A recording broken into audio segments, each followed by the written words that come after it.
भंडारा हे शहर मुंबई आणि कलकत्ता या राष्ट्रीय महामार्ग क्रमांक 6 वर वसलेला आहे। भंडारा शहरातून या राष्ट्रीय महामार्गाची वाहतूक करण्यात येते। एकंदरीतच बघितलं तर आता आपण सध्या भंडारा शहरालगत असलेल्या बायपासच्या उड्डाणपुलावर आहोत। नुकताच या बायपासचं उड्डाणपुलाचं काम पूर्णत्वास येत आहे आणि आता इथे उद्घाटनाविना ही वाहतूक सुरू करण्यात आलेली आहे। एकीकडे ही जे या साईडला जर बघितलं आपण तर इकडे ही भंडारा शहराकडे वाहतूक चालली आणि या भंडारा शहराकडे जाणाऱ्या महामार्गावर मागील अनेक वर्षांपासून वाहतुकीचा खोळंबा आणि अपघाताचे प्रमाण मोठ्या प्रमाणात झालेले होते।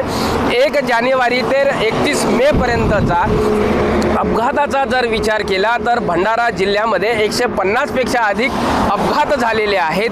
त्यामध्ये 71 जणांना आपला जीव गमवावा लागला आहे तर 135 पेक्षा अधिक नागरिक या अपघातांमध्ये गंभीर तर किरकोळ जखमी झाल्याचा ही प्रकार इथे समोर आलेला आहे।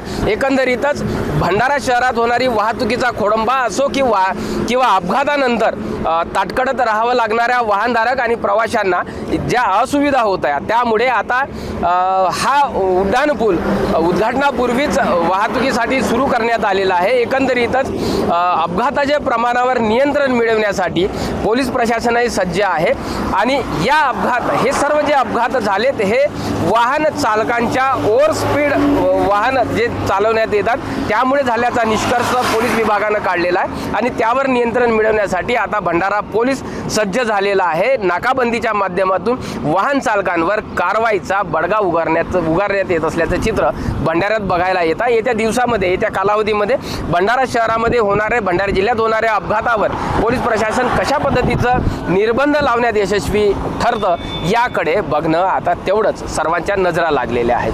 प्रशांत देसाई, एबीपी माझा, भंडारा। एबीपी माझा, उघडा डोळे बघा नीट।